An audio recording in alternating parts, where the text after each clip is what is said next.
Deep in the shadows, I know it's hard to put one foot in front of the other. Hi guys, CeeChronicles here. Welcome to my YouTube channel. On this platform, I post fragrance-related content and would very much appreciate it if you did consider subscribing. That is, if you're not yet subscribed. To those who are already subscribed, thank you so much for the continued support. Also note, we are not a sponsored channel, so we rely only on AdSense here. So kindly try not to skip through ads.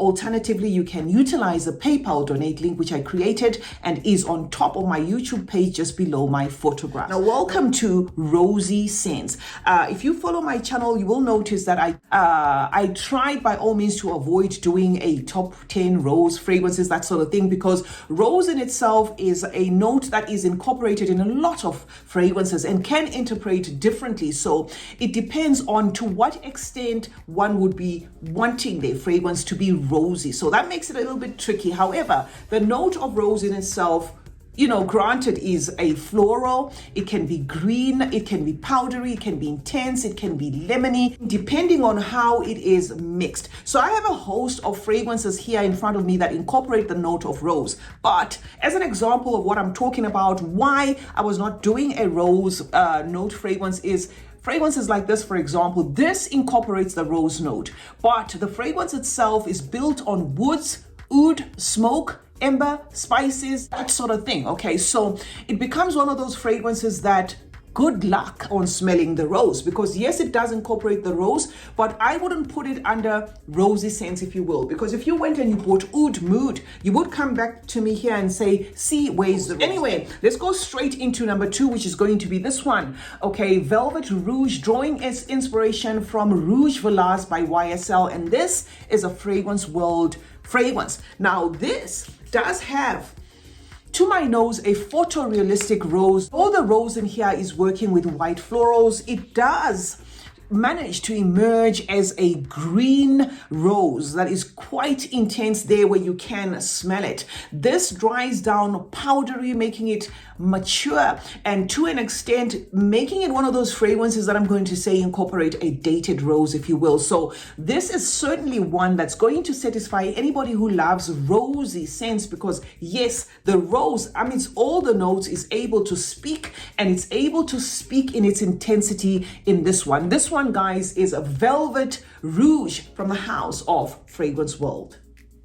Now, next up we have Lattafa Bade'e Al Oud Amethyst, right? A double dose of rose is in this fragrance, but that rose meets spicy pink, pepper, vanilla, and an ambery finish. This becomes, to my nose, an ambery, jammy rose. It's a fragrance that, yes, I can certainly say is rose forward, but it's the way the rose is done in here that makes it jammy, that makes it a little bit sticky, that makes it sweet there, that gives it some vibrance, and that makes it not identify as your quintessential slap in the face type of rose. Drawing its inspiration, guys, from Atomic Rose is this one, the third one on the lineup, Bade'e Al Oud Amethyst from the house of Lattafa. Then we have the rose in its identifiable way by a lot of ladies out there. This is the rose I'm going to say is going to satisfy those who love their rose to smell girly. Asaad Pre Rose is a lighter interpretation of that Shelina Exclusive. This fragrance, guys, incorporates citruses, strawberries, grapes, so it becomes a fruity feel of the rose. The rose is felt here in its predominance, but it is carrying that fruity tone to it, to an extent that to come here and just say it's a rosy scent without mentioning the fruits, I would get, a lot of feedback here saying, no, you omitted the fruitiness of the rose. So this is an example of a fruity rose, a very likable rose, an enjoyable rose, and a rose that is not a slap in the face, a rose that is not green, if you will. This is Asaad Pre Rose, and it's the fourth one on the lineup.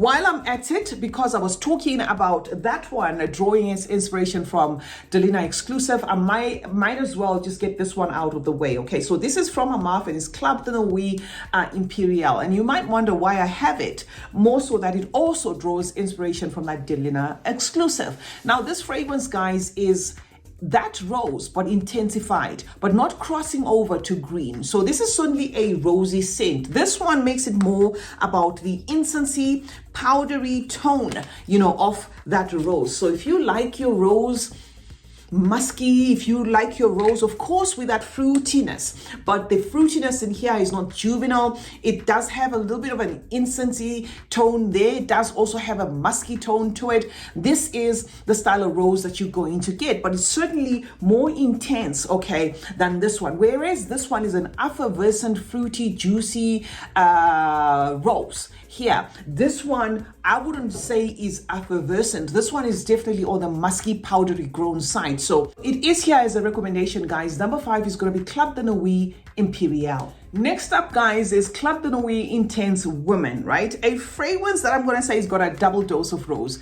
It's got the rose note singularly, but it does have the inclusion of the geranium, and geranium in itself has the leaves that bounce off as rosy, so I'm going to call it a double dose of rose. However, it is an example of how a rose can be ganged up upon by various heavyweight notes and then ending up presenting as jammy. This, I'm going to say, is a jammy style of rose because of that gang up of the other notes like rich spices there, caramel, nutmeg. It has vanilla in the mix. It has spicy pink pepper. It also has oud. So what you end up having there is a fragrance that I wouldn't say is your quintessential rosy scent, if you will. However, if you love your rose to be presented as rich without that greenness of it per se, rather interpreting as jammy, then this is certainly the fragrance that I would recommend. It draws its inspiration, guys, from Tom Ford's Noir de Noir, a unisex fragrance, although this one has been claimed by a lot of women because it is marketed as Club de Nuit Intense Women, but men can certainly wear this one, guys. It is the 6th one on the lineup. Number 7 is going to be La Nuit Pandora, a fragrance that draws its inspiration from La Nuit Trésor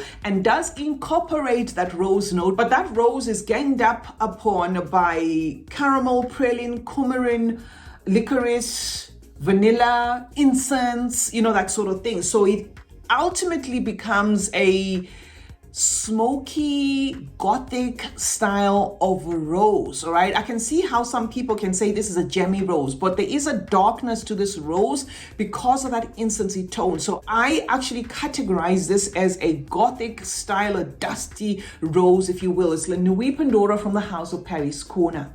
Next up is going to be Swiss Arabian Rose 01, a fragrance that draws its inspiration from Shelina. This is a very rose-forward fragrance, and I can see why they called it Rose 01. This is the rose in its concentration. This is the rose in its intensity, a lemony toned style of rose, not necessarily pulling green, because remember, it draws its inspiration from Shelina. So there's going to be that rhubarb, there's going to be also that incense, there's going to be that lychee and stuff. So it's going to have like a fruity tone to it, but it's quite on the intense style type of fragrance. And if I'm not mistaken, this one does incorporate the note of bergamot. Stand to be corrected, but I think I did see bergamot listed in this as well. So does also anchor that lemoniness of the rose. So this is the rose in its intensity. One fragrance that I can say, if you love your rose fragrance, not dated, not anything, just rosy, then yes, you can certainly pick Rose 01.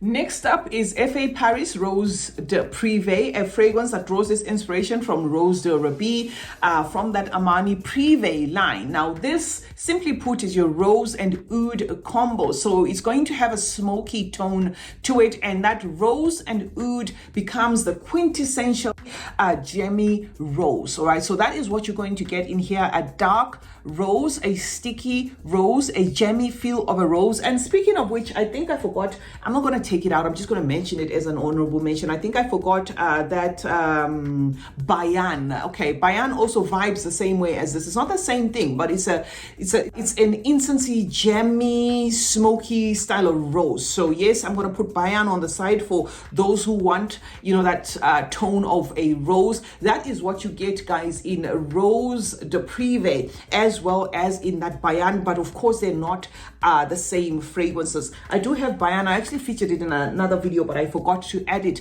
on this list, and this is why I just decided to say it as an honorable mention. And while we're on honorable mentions, I might as well mention F.A. Paris's Rose d'Emotions, a fragrance that draws its inspiration from Byretto's Rose of No Man's Land, a fruity, sparkly, fizzy rose in raspberry and pink pepper. And it is also a rose done in a way that I'm going to say is the most favorable rose, where, you know, you have that feminine rose feel in a fragrance. It's just a fruity, rosy, beautiful, gentle scent. So that is going to be an honorable mention. I just remembered it because this is an F.A. Paris product, and that also is an F.A. Paris product. Next up, we have Pose as Rose from the House of Fragrance World, a fragrance that draws its inspiration from Guerlain's Rose Cherie. Okay, so if you love Rose Cherie, this is going to be a good, affordable alternative to that fragrance.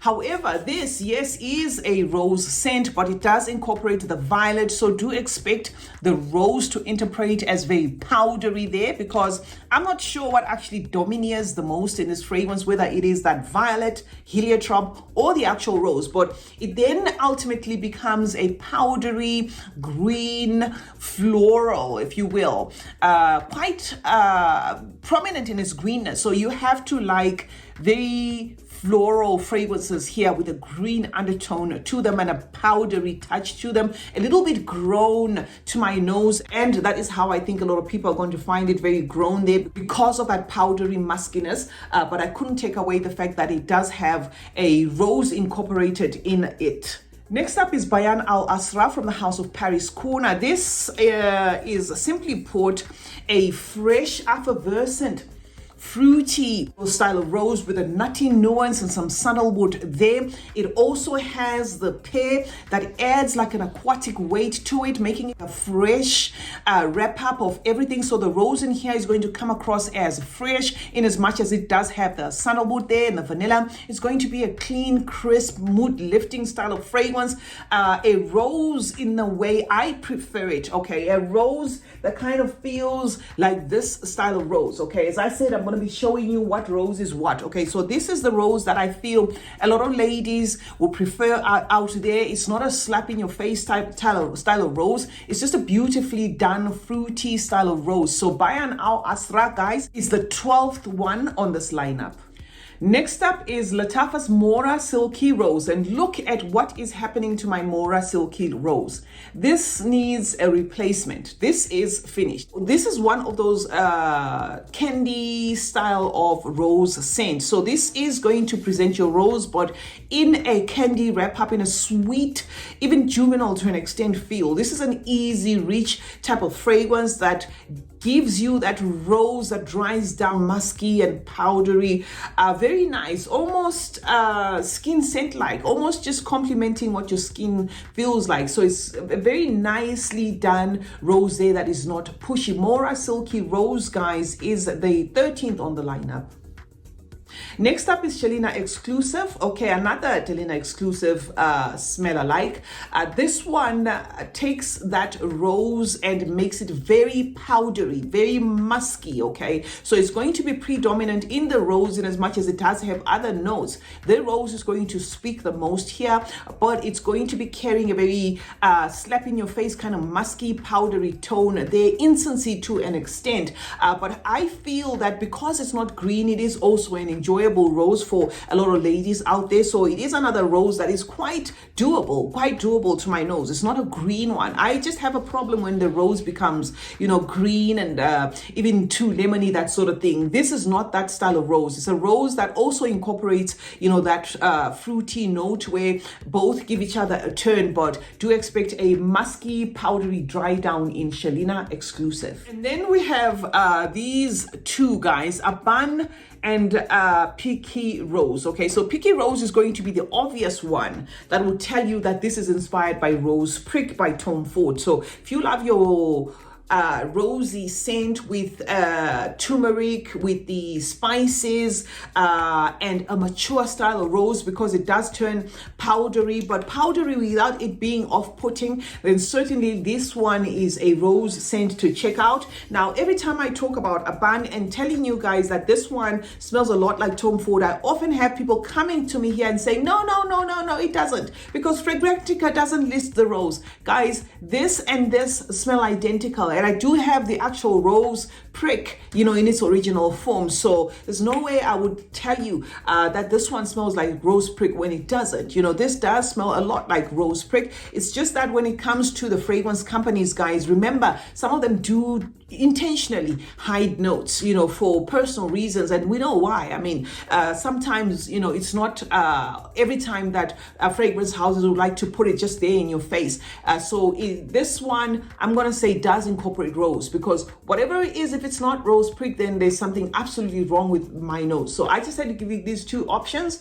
for those who like a powdery, spicy style of rose, not dated but mature to a certain extent. Ecstatic Life from the house of Pandora. This one is honey, African orange flower, and does have the rose. This, I'm going to say, to my nose, smells a little bit dated. So this is going to have somewhat of a greenness to it, very floral forward style of fragrance. Of course, that African orange flower and the honey are doing the most, but the rose in here is also very evident, in the sense that if you don't like your fragrances green and pushy, this might be one of those that, fall under the green and pushy style of rose. So I had to clue you up on this one. Ecstatic Life, drawing its inspiration, of course, from Asaad Pre Rose. And then the last one on the lineup, guys, is going to be Cafe Intense from the house of Paris Corner of their Monster line. Cafe Intense is in the same vein as Intense Cafe by Montal. So this is going to be a rose with the coffee and the spices and the vanilla. But another one, I'm going to say, the rose is not exactly,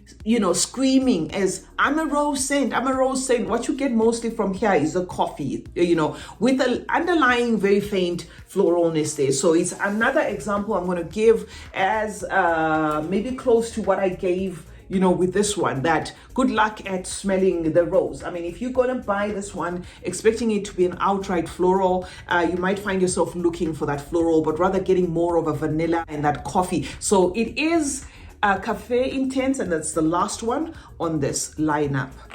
So guys, that is it. Okay, those are some of the rose fragrance recommendations I can give to you. And just to wrap it up quickly, I'm going to say these are the gentle style rose fragrances that I would recommend anytime, any day. These are the sort of rose fragrances that have that, DNA that a lot of ladies will somehow love. If they love their roses not green, not lemony, that sort of thing, this is another one. Okay, so those are the ones that I can class at that. And then as for those that love their rose on the powdery side, these are the recommendations for those that love a powdery style of rose. A rose that feels a little bit grown there. That is what I can say about these two. Okay, although I am tempted to put this, but this I want to put maybe together with these. Okay, because these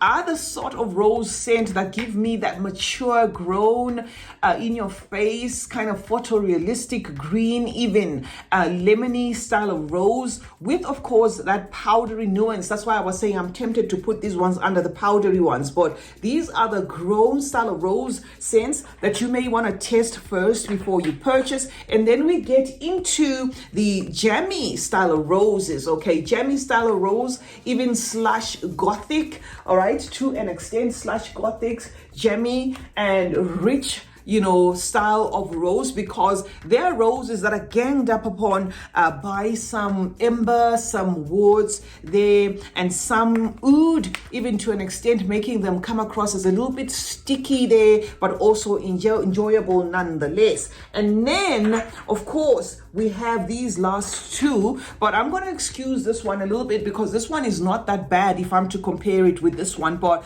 just going to put these ones as the last two that will have the rose there, but it needs a trained nose to actually be able to extract the rose in this. Maybe in this, yes, but in this, you need a trained nose because the rose in itself is buried by that oud, the woods, the smoke, everything that's happening in there. CeeChronicles is my name. Thank you so much for joining me today. Let's meet in the comment section where we're going to discuss more about fragrances. Drop in some other rosy scent recommendations out there for those who may want more recommendations than what I brought here. Remember to turn on post notifications, guys, on this channel. That way you get to be notified anytime I upload a video. Like and share this one, and remember that smelling good is a form of good manners.